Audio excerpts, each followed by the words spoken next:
prank each other because it's like a mutually assured destruction. It's totally not true. Tori and Grant prank me all the time. All the time. I can't tell you how often I have thrown up, not on camera. Just saying. I saw the saliva one. That made me throw up. Yeah, one thing I've watched a bunch of interviews that you've given, and one thing you both have in common is prior experience working with your hands, something that seems to be unfortunately leaving the school system. The shop class that I had doesn't seem to exist anymore. You know, Adam, how's your experience as a practical effects artist? And Carrie, how's your work as a sculptor been applied to Mythbusters? Well, you know, I started out, I've always made things. My father was an artist, he was a painter, he was an animator, and he gave me access to his charge account at the hardware store from the time I was 13. And I never abused it, actually. I never said anything on, I was actually able to put out all the fires before anyone noticed. So I was always encouraged to make things. And while I did do a stint of some acting as an older child, I loved making. I got into the theater industry, which is a great ground floor for learning how to do just about everything. That led to the film industry. And I loved special effects in film because you were building something different every single day, problem solving constantly. And I thought that I came to Mythbusters with some skills. But when you are problem solving, you are thinking scientifically. I mean, making stuff is problem solving. A craftsman, and I'm sure there's more than a few in this room that know this, a craftsman isn't someone who doesn't make mistakes. They can just smell them coming from farther away than you can.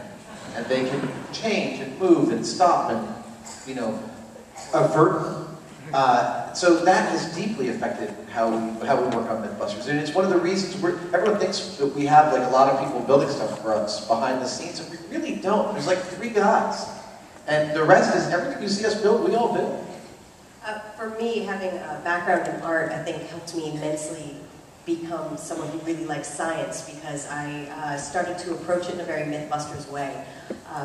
I really like just getting my hands dirty, and that's the kind of science that I like to do, and I never realized how much I was going to like science until I started approaching it like art, you know, just digging in and doing things that may be messy, and you just have to work your way through a creative process to get to the answers.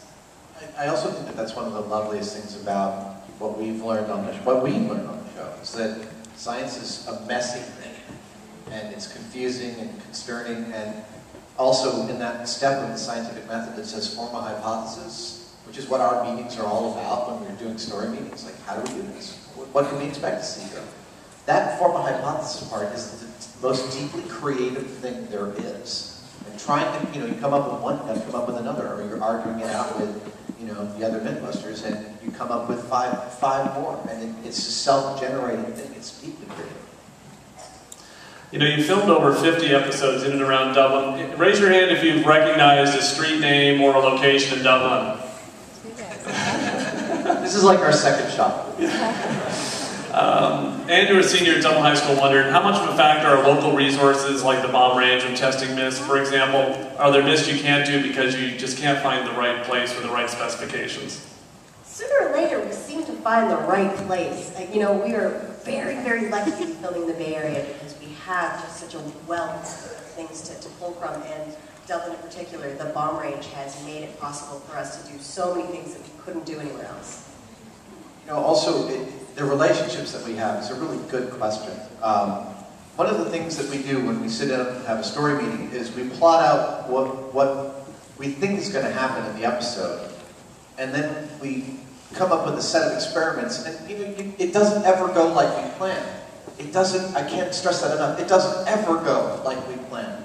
So we plot out, we book locations based on what we expect to happen, and then an experiment yields a different result, and all of a sudden we need a new location that day. And it's the relationships we have with people around the Bay Area, from our guy who runs the Alameda and Hunters Point shipyard. Jamie and I spend all day today at the Mare Island shipyard, the bomb range. These locations are, and the personal relationships we have with those locations allow us to be so quick on our feet that the show really is as haphazard as it looks on television. There's no artifice to it, and I really like that. 6th grader Gianna at Fountain Middle School is interested if you've ever been too scared to do an experiment. If so, which one and why? How did you overcome the fear? And Carrie, I was watching an episode with my daughter Evelyn, who's sitting in the front row, a huge fan. And it was the episode where we were doing the Chinese water torture, and I was pretty convinced that that was not pleasant. Talk a little bit about things you've been too afraid to do, or things like Chinese water torture, which maybe you regretted doing afterwards. I regretted Chinese water torture before we did it. I thought it was a terrible idea, but I was pretty new to the program, and I was just like, all right, you guys must know what you're doing. Wait a minute. Terrible idea. If we prove this, wouldn't it be torture? No? Okay, let's keep going. Generally, we overcome our fear because we all, it's almost like being dared by a sibling to do things. Then you'll end up doing it sooner or later. It's rare that we're actually too afraid. Have you been too afraid to do an experiment? There's one. What?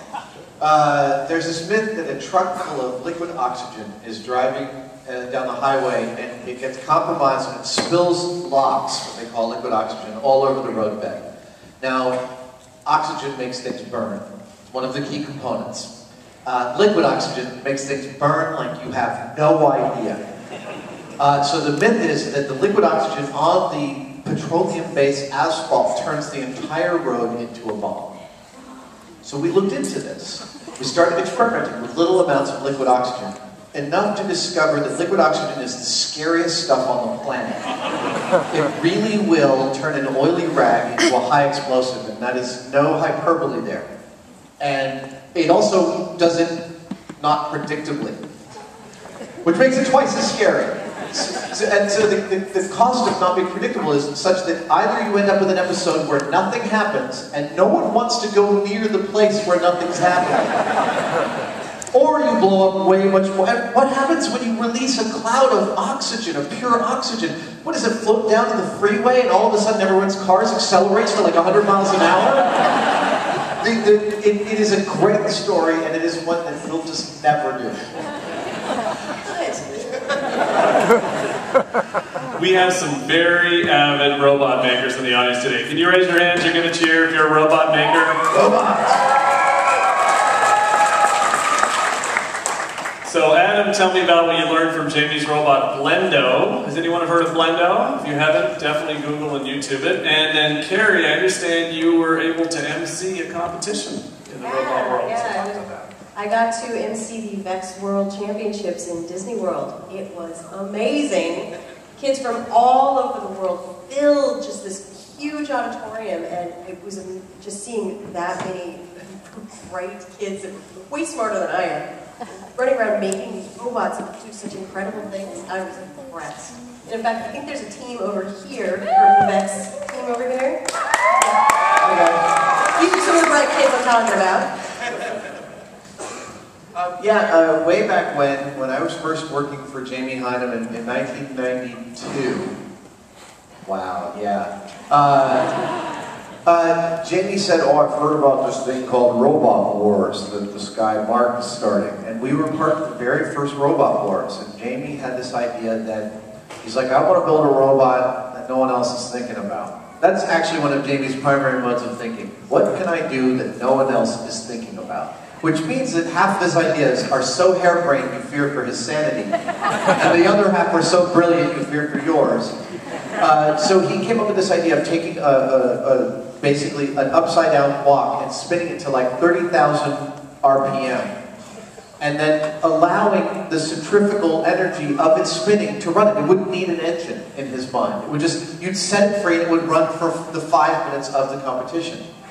So he called up a friend who was a physicist, and the friend said, if you got it spinning that fast, the steel would burst into flames from friction with the air.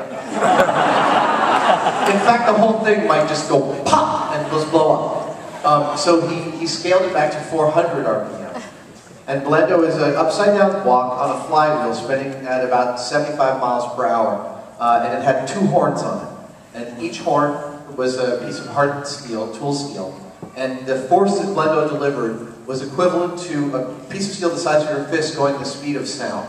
No, it was shocking.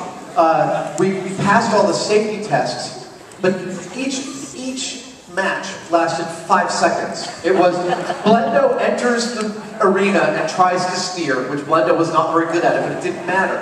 Opponent enters and touches Blendo.